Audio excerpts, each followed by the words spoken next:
سلام علیکم. خیلی در صورت این راستی که شده. اوتا. میجا. السلام علیکم اینا شکو. بچه اینا راستی که.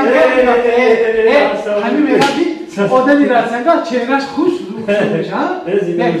دیگه چیکار؟ بچه ها هم سلام بگفته بچه ها توشون کامل تیزی کرد. رحمان. شما سوز دیگه. سوز رحمان.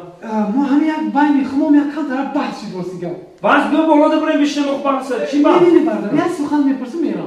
همین بچه‌های قشلاق قد جمع شدیم گفتم که همین مرغی باید کو کرد مرغی کرد همین قد بچه‌ها قد صحبت کردیم همین قد بحث شد که هیچ که گپ زدن ندونست که مرغی کرد با روسی چی میشه. شما ندونستید همین مرغ کرکا؟ نه. او به سواد باشه در دشت میمونید نداری چی بشه مرغ کرک؟ خب کوریца bez nastreni.